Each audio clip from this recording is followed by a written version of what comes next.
babalik pa po ba si Daddy? Oo naman, anak. Matagal lang siyang mawawala, pero babalik din siya. Gaano po katagal?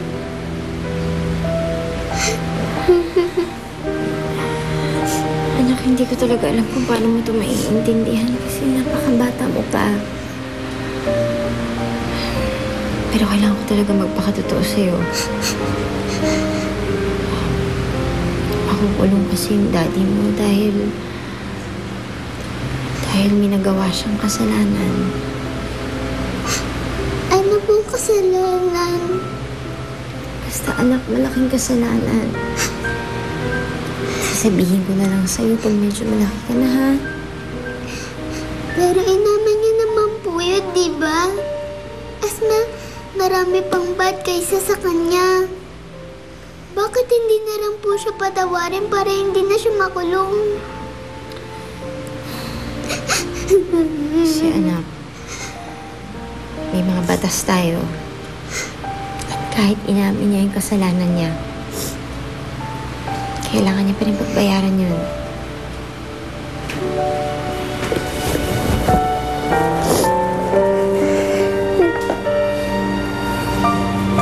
Apo, huwag ka nang umiyak. Wala man ang daddy mo dito. Magkakaroon ka naman ng isa pang daddy. At mahal ka rin niya. Sino pong daddy? Roberto, pababa na rin si Melissa. Pinapatahan lang yung bata. Salamat, Ami.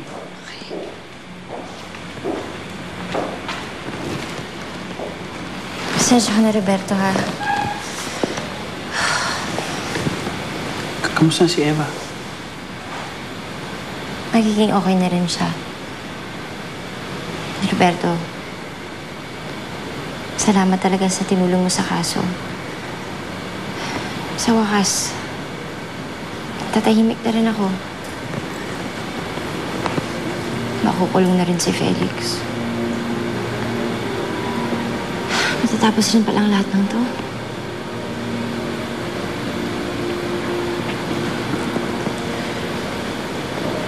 Melissa, ngayon sarado na yung kaso. At naibigay na yung tamang hustisya. Siguro naman baka panahon na para isipin mo naman yung mga bagay na nagpapasaya sa'yo. Baka pwede na natin pagtuunan ng sarili natin para magsimula ulit. Hindi ko pa naman nakakalimutan yung Roberto. Does that mean na pwede na tayo magpakasal sa lalong madaling panahon? Kaya ko naman tanggapin lahat. Lahat. Hindi ko lang matanggap na magkakaanak ka. Kahit na gumasa sa'yo. Roberto! Roberto! Roberto!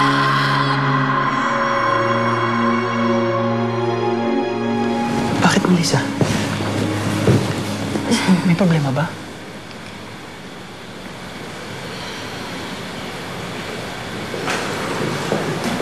Roberto, gusto ko malaman ng totoo. Bakit hindi mo ako nagawang pakasalan noon?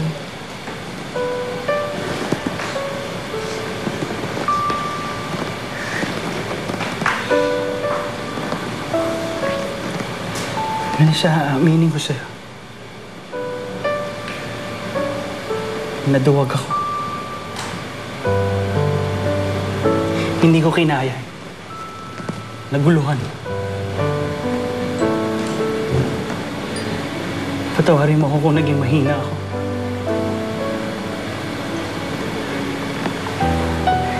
Yun yung pinakamalaking pagkakamali sa buhay ko.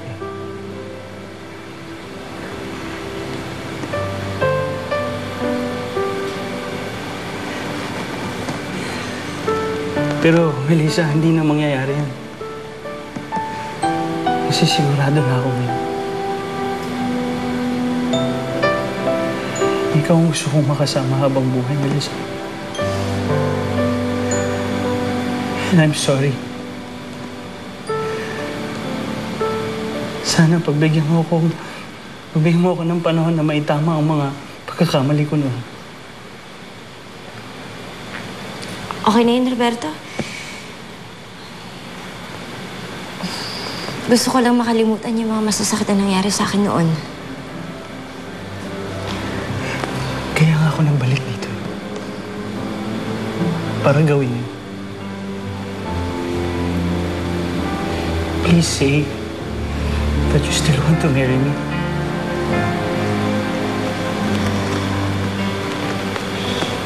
Hindi naman nagbabago yung desisyon ko, Roberto.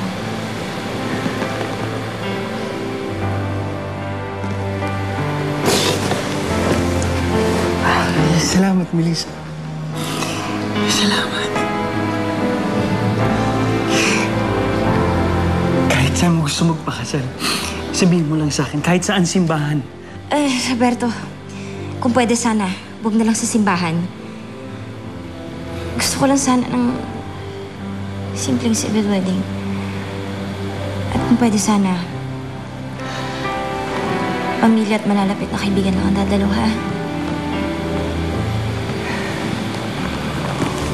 Kung yun ang gusto mo, basta ang malaga. Makasal tayo.